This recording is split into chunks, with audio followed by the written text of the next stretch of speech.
Welcome learners to the course on Quantum Electronics Part 2. Myself Orpon Deashi from the Department of Electronics and Communication Engineering in RCC Institute of Information Technology, India. Welcome you all to my lecture 6, which deals with the effect of band nonparabolicity on eigenstates, more precisely the eigenstates of a quantum well. Till lecture 5, we have started our journey from the quantum domain, the quantum regime. We know how to solve the Schrodinger equation using two different approaches. One is the transfer matrix technique, another is the propagation matrix method to get the transmission coefficient as well as eigenstates for a quantum well structure, and we consider a double quantum well triple barrier structure to utilize these numerical techniques in order to get the electrical properties, or more precisely the electronic properties. But till now we have not utilized the effect of applied bias, because it will be utilized in a later time, and we will show how the effect of applied bias will be on these band non-parabolic and parabolic structures. But once we are dealing with the band non-parabolicity factors, I will come to the real picture, because if you know, the journey starts with the amalgamation of basic band structure, the mathematical modeling, and the material science. And I said that a complete amalgamation of these three things ultimately leads to the formation of a quantum system and its solution. So today, by using the term band nonparabolicity, I will show that how the combination of band, means it's a physics of semiconductor device, that portion, and non-parabolic band can be modeled mathematically. The equations are available for different materials, so that is a part of mathematical modeling, and different coefficients of those equations which depends on the material, so it is a part of the material parameter, ultimately leads to the formation of the eigenstates. But till now we have not applied the biasing cases so far, because we will say that the biasing case will come, and when we will go for the device applications, we will show the effect of the external biases, the electric and magnetic field, and their effects, so on.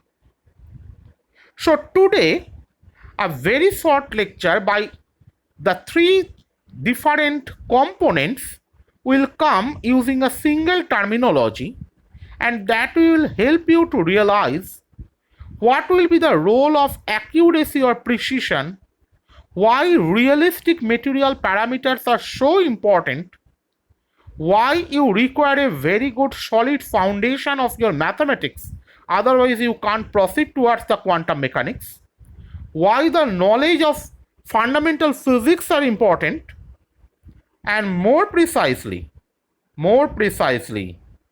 the methodology to develop your algorithm so that ultimately you can solve the problem. That's a part of the computer science.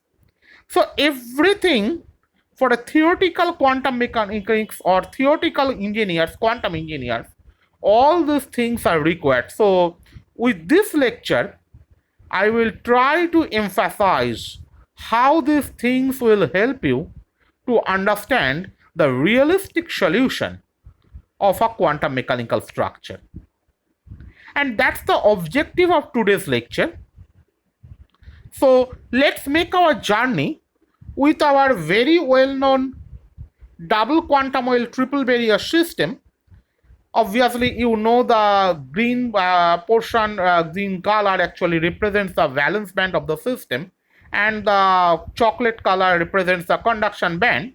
I am considering the schematic rectangular potential well till now, because till now, though we have shown that propagation matrix method can gives you more flexibility for making those things, but till now we have considered okay fine, but now we will investigate, or we can expand our model to different sort of arbitrary complex structures which are the practical things. But okay, this is the ideal standard structure for which the textbook of quantum mechanics deals with, and they start to progress a little bit later on. And once you have to be able to develop your own algorithm, then you can make it easily adjustable for different types of potential barriers and their complex natures and so on. So, with this very short preliminary review work, actually, what I am saying, so based on that, you can proceed for further work, and I think that will be much easier to understand if you have a knowledge on lecture 4 and 3, that means the transfer matrix and the propagation matrix method. And if you forgot, then you can very easily go to my YouTube channel and just go to the playlist of quantum mechanics, so quantum electronics actually, so you can go through this lecture 3 and lecture 4 of this session, and you can get a very good brush up the mathematical steps, how to calculate the transmission coefficient. And if you forgot the profile, I am showing you the transmission coefficient profile as a function of energy, and naturally you will find that the different eigenstates that is drawn from the peak of the characteristics curve. So these are elementary levels. I am not recapitulating these things again and again. I think these are now familiar to all because we are now in the lecture 6. So the first 5 lectures we are mostly familiar with the transmission and eigenstates and other important factors. So what? So that's the preliminary of this lecture, that is the transmission coefficient, the profile what we have obtained and corresponding the eigenstates. Now start to move on, and these are your well-known equations for well and barrier region, the Schrodinger's equations. And naturally you know these wave vectors kappa, these are considered as a function of energy and the effective mass of the system. Up to that is fine. I think these equations we have shown in the lecture 1 also, so how to solve or how to use the Schrodinger equation in different regions, and naturally you are more or less accustomed with the solution of the Schrodinger's equation. Now I will request just to make a more focused approach on not the Schrodinger's equations but the wave vector expressions. If you look out the wave vector expressions, the kappa 2 and kappa 1. Kappa 1 is for barrier region and kappa 2 is for the well region. Just if you square it, say kappa 2 for your more simplified expression, I will take say kappa 2. Just imagine you are squaring it. So kappa 2 square is nothing but 2 me by h cross square. So E equals to h cross square kappa 2 square by 2m star. What is this? This is our very well known parabolic dispersion relation. If you are something stuck about the terminology, say dispersion relation, it is nothing but the relationship between wave vector and energy. So E proportional to k square, and that's a simple parabolic relation. Now if you move towards the case of say E minus V0 for kappa 1, then E minus V0, the effective energy term is also proportional to kappa square, and there is no point ambiguity with that. Sorry, the bracket term is not quite visible in E minus V0, but it should exist. Somehow it may be a mismatch of the OS or something like the form updated PowerPoint version or something else. But leave it now. We are known all the familiar with those terminologies. Now, if kappa 1 is that, now think more clearly that we are considering parabolic dispersion relation for both well and barrier regions. So the material system we assume for our quantum well structure, not only for the well as well as the barrier, all those materials should obey perfectly the parabolic dispersion relation.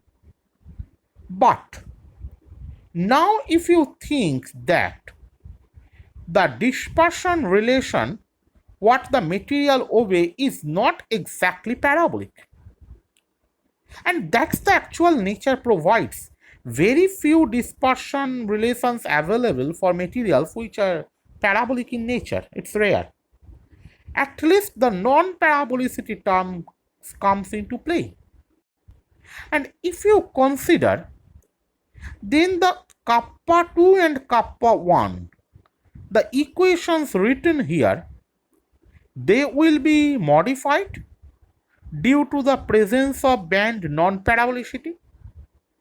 Now please think the band non-parabolicity, what I am talking about, how it is different with the parabolic dispersion relation. This is the parabolic dispersion relation, and this is your conduction band, and this is your valence band. The y proportional to x square or e proportional to k square, the proportionality constant is different, but Cb and Vb. But that doesn't mean that they are non-parabolic. No, they are parabolic, fine. And till now we have assumed that everything should be perfectly parabolic in nature. But what will happen if you consider these equations?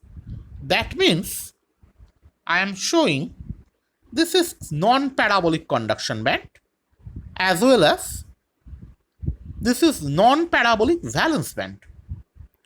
So if you now assume that the bands are non-parabolic in nature, naturally my dispersion relation will be modified and we will assume several non-parabolic coefficients like alpha, beta, gamma, delta and so on.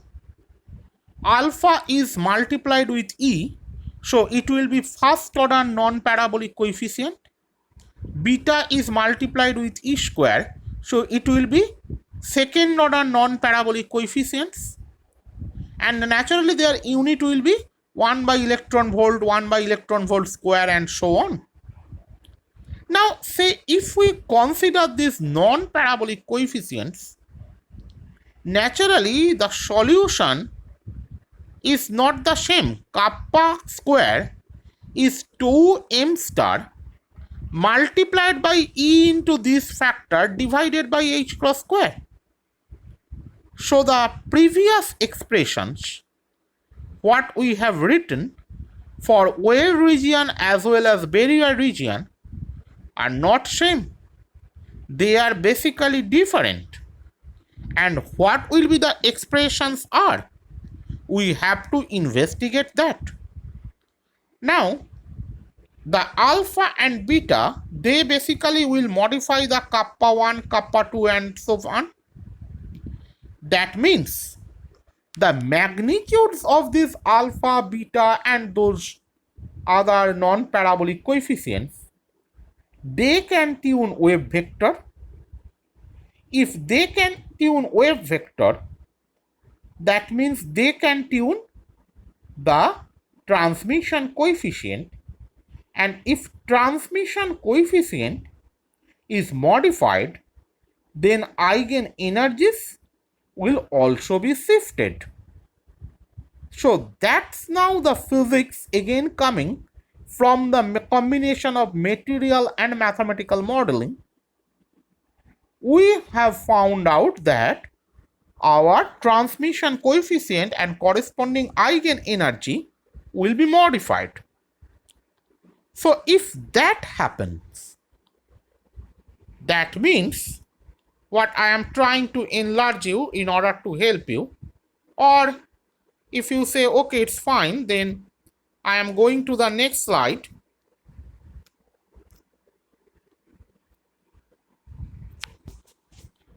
so far, and I am coming to the modified wave vectors.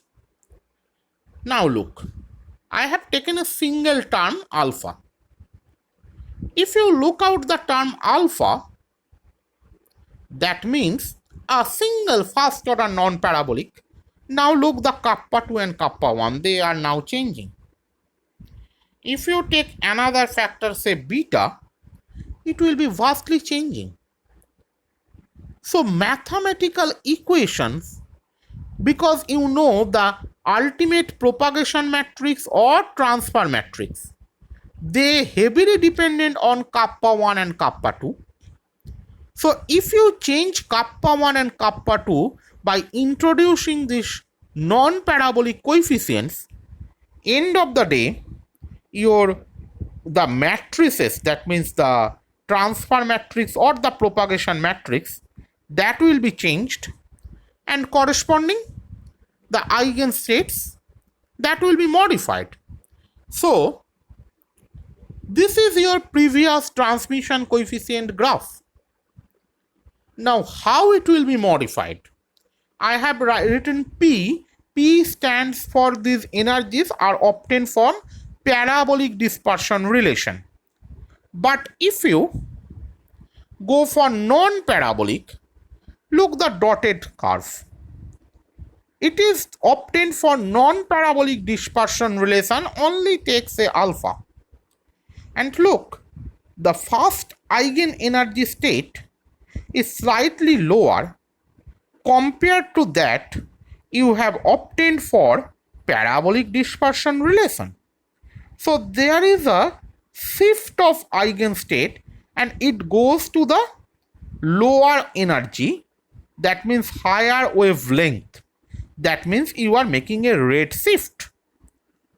Naturally, if you go for the second state, look, now the shift is much larger. There will be more prominent rate shift compared to the first or the ground level eigenstate. And if you go further, now look, E3n, it is shifted much more. So what is happening? If you incorporate band non-parabolicity, higher order energies, if you calculate, the effect of band non-parabolicity is more prominent there. And that is one of the very key findings.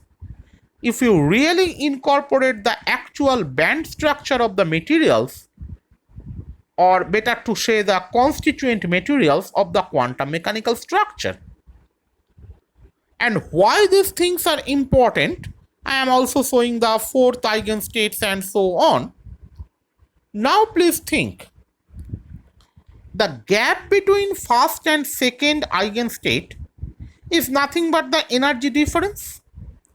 And energy difference means it is inter-subband energy or intra-band energy. I am not going from band to band, I am locating inside a band. So it is called inter-subband or intra-band. Now look, delta E21P. This denotes the inter-subband energy between the ground state and first excited state obtained for parabolic dispersion relation. Whereas if you go for say non-parabolic energy levels, then delta E21n, that denotes the inter-subband energy between the same two energy levels obtained for non-parabolic dispersion relation. And naturally, a naked eye also able to help you that if you just take a naked eye view, don't go for exact measurement. Exact measurement is always beneficial, but a simple look says that delta E21n is less than delta E21p. What that means? That means the energy difference between the consecutive states is much lower if you take the actual dispersion profile, which means if you want to transfer and carrier between these two energy levels, it actually gives you higher operating wavelength for a photodetector, because you know E equals to hc by lambda. Higher operating wavelength compared to the operating wavelength obtained for parabolic dispersion relation. Now that's a key finding. I am going to the practical application. Instead of mere theoretical part, I am now going towards the practical application, and practical application for making a quantum well photodetector. If you look out the E32 for both parabolic and non-parabolic, it's more vivid. The energy difference between the first and second excited states. It's very simple, and you will find that the photodetector requires much higher operating wavelength. And if you want to send the carrier between ground level and the second excited state, then calculate delta E31. And now it's very much vivid to all of you. So naturally, the quantum well photodetector requires a higher operating wavelength. The actual wavelength will be much higher. But your simplified approximation, that means your consideration of parabolic dispersion relation, is logically imperfect. It will not give you the actual product which is desirable at all. And that's the significance of the non-parabolic coefficients which we have considered at the mathematical modeling now onwards. And that ultimately leads to the potential application, because clients don't want a wrong calculation from a quantum engineer. They want the exact data, and you have to provide as accurate as possible. So you have to incorporate all these complex mathematical equations in your algorithm, and ultimately it will lead to the potential solution. After one or two slides, I will show you how you can make an algorithm for both the transfer matrix technique as well as for propagation matrix method. But till now on, I have effectively shown what is the role of band nonparabolicity on the very fundamental electronic properties of a quantum well structure. And naturally, it can be extended to the quantum wire and quantum dot structures as well. So what are my key findings? That energy values will be lowered, effect will be more significant for higher order states, corresponding inter-subband transition energy will be reduced. That means operating wavelength of the quantum well photodetector will be enhanced. So I am just making the abstract of whatever the findings we can obtain from the graph as shown in the previous slide. And now I am coming to the algorithm of transfer matrix technique. If you forget, just browse, goes to the lecture 3, which is available to my channel. And if you go to the mathematical derivation as shown, you know that for calculation of the energy states or transmission coefficient, you require the barrier width, well width, which is A and B, the effective masses MB and M0, and the potential height, which is V0. Then you have to consider an energy range or interval, and that should be less than V0, because you will not consider the solution for classical mechanics, that is the Newtonian mechanics, where E is greater than V0. You have to be considered the quantum mechanical tunneling factors, so E should be less than V0. And the wave vectors, you have to calculate kappa 1 and kappa 2 for the energy range. Then you have to calculate every interface matrix, whatever longer with the structure. If the structure is very long, you can use a for loop, very simple. Then you have to calculate the composite interface matrix. And then you have to calculate the transmission coefficient. Naturally, because if you know the M11 from the composite matrix, you can get the transmission coefficient and simply plot it, and you will get the, I think it's very clear to all, you will get the energy eigenvalues. So those things are from the transmission coefficient. I think it's more or less important, and it can be very easily understandable for all. Now I am going to the algorithm for PMM. Now A and B are fine, but you can't take MB star, MW star and V0. Why? Because now you have to take a generalized point J. It may be barrier, it may be well. For a nonlinear profile, a part will be barrier, part will be well. So you have to take the effective mass of that point Mj, as well as you have to take the potential height at that point, say Vj. And similarly, you choose the same energy interval. Now for jth point, your energy will be Ej. Calculate corresponding wave number kappa j for each position of Vj.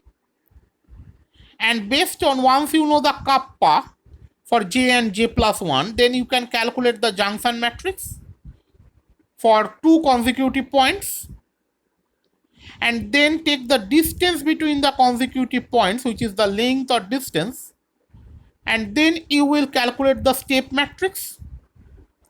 Once you have the step matrix and the junction matrix, make a Cartesian product, junctions into step, and you will get the final propagation matrix, and now repeat it for all the points 1 to n for your structure. J is an arbitrary point, so you have to make an integral from 1 to n, and you will get the actual propagation matrix. And from that you take the P11 value, and then you can calculate the transmission coefficient. So that is the algorithm you require to calculate transmission coefficient from propagation matrix method. So algorithms are clear. Now we will move towards another important concept, which is called quasi-peak. Why the concept is important? Because till now all the graphs I have shown are for transmission coefficient where a single value of peak is given. Fine. But is it possible to get a single energy level, only a single level for a structure? No. It should be combination of multiple levels. And from your earlier class, the first class of semiconductor, you know that combination of levels is called band. So if this is a band, then peak of the transmission coefficient profile should not be sharp. It should be some sort of ups and downs, the crests. That means it should have a bandwidth. And that bandwidth will be the bandwidth of the energy band. So what I am trying to talk about, the eigenenergy states, these have the sharp peaks, which talks about very thin levels, but practically one energy band consists of multiple closely packed energy levels, and there should exist a finite width of the energy peak. And that means one small peak at least will be associated with every energy value. The small peak which is associated is called the quasi-peak. Naturally, there may be more than one quasi-peaks possible.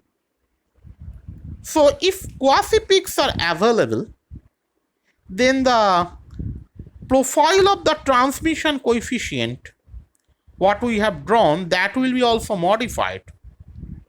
And how?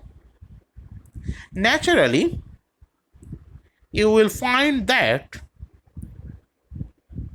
take the non-parabolic. Now forget about parabolic dispersion relation, that is eliminated. Take the non-parabolic. This is the solid line. This is your E1. And now you are getting E1 QP. QP stands for quasi-peak. So the difference between E1 QP to E1 is nothing but the width of the energy band for ground state. Similarly, this is your E2 and I am getting E2 QP. So difference between E2 QP and E2 is the width of energy band for the first excited state or second energy level.